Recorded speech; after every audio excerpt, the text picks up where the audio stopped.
बाबा साहेब सिर्फ दलितों के नेता नहीं थे, वे राज्य के नेता नहीं थे, वे देश के ही नेता नहीं थे, बल्कि वे पूरे विश्व के नेता थे। भारत का संविधान एक ऐसी ग्रंथ है जिसमें देश के सारे जाति धर्मों के हक और अधिकार की बातें लिखी हुई है। नमस्कार दोस्तों, दिस इज राजकिशोर पटेल और आज की वीडियो में मैं बाबा साहेब अम्बेडकर के कुछ अनछुए पहलुओं के बारे में बात करेंगे। उनके लिखी गई किताबें, भारत का संविधान, पहले और अब में लोगों में क्या मानसिकता भरी पड़ी है, इसी के बारे में हम बातें करेंगे। तो वीडियो में पूरी तरह से बने रहिएगा।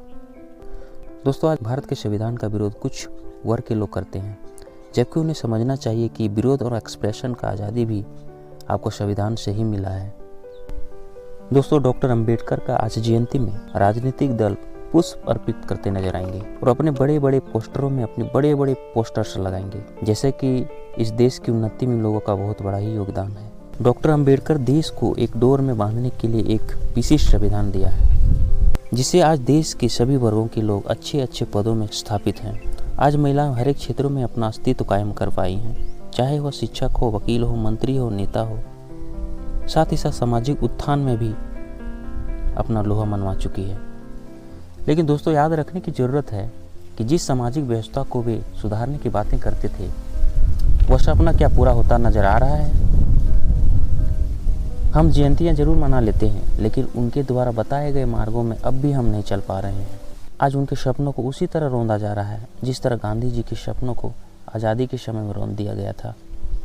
संविधान की जिस किताब से देश की संस्थाएं बनी हुई है, वो कमज़ोर हो चुके पन्नों की तरह बाहर आ रही है। संविधान की किताब अपनी जगह रखी नज़र आती है, ठीक उसी तरह से जैसे पुस्तकालय में रखी असंख्य किताबें नज़र आती है।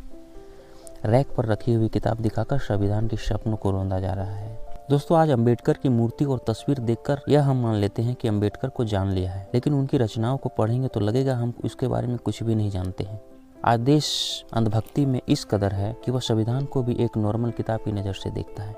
कुछ लोगों ने तो यहाँ तक कह डाला कि किताब एक विशेष वर्ग को ध्यान रखकर लिखा गया है। लेकिन याद रहे, उस वक्त देश में जिस तरह की असमानता और जातीय भेदभाव था, कुछ तबके के लोग ही राष्ट्रीय शासन के आधिकारिक श्रेणी में आते थे। सारे लोगों को एक समरसता में जोड़ने के लिए यह किताब लिखी गई है। लेकिन आज व्यक्ति जिसने अपनी छोटी सी डायरी भी नहीं लिखी हो, वह भी भारत का संविधान के बारे में कमियां निकालता नजर आता है। गजब के हमारा देश है। उन्हें यह भी समझना चाहिए कि जिस वक्त संविधान का निर्माण हो रहा था, उस वक्त भी बड़े बड़े ज्ञानी महापुरुष थे और वे सारे धर्म, सारे वर्ग के थे, जिन्होंने देश की परिस्थितियों को देखकर इस संविधान की रूपरेखा तैयार की थी।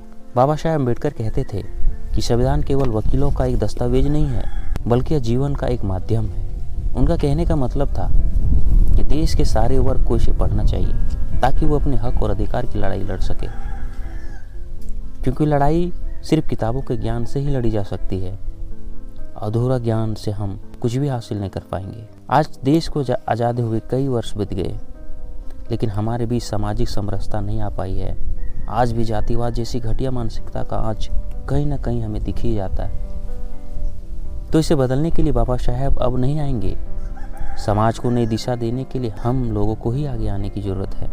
इसलिए शिक्षा को विशेष रूप से सारे राजनीतिक दलों को ध्यान देने की ज़रूरत है, क्योंकि अब भी गाँव में पूर्ण शिक्षा से लोग वंचित हैं। बच्चे के जन्म के कुछ दिनों से ही जो हम मौलिक और उन्हें धर्म की शिक्षा देना शुरू कर देते हैं, वैसे ही बच्चों को संविधान की पंक्तियां पढ़ाना हम शुरू कर देना चाहिए, ताकि आगे 10 सालों में वह अपना हक और अधिकार की समझ विकसित कर सके। दोस्तों, वीडियो आपको कैसी लगी या कमेंट सेक्शन में जरूर बताइएगा, और बाबा साहेब अम्बेडकर के बारे में आपकी क्या विचार है, ये भी स्पष्ट रूप से आप कमेंट सेक्शन में लिख सकते हैं। मिलते हैं अगली वीडियो में, तब तक की नमस्कार, जय हिंद, जय भारत।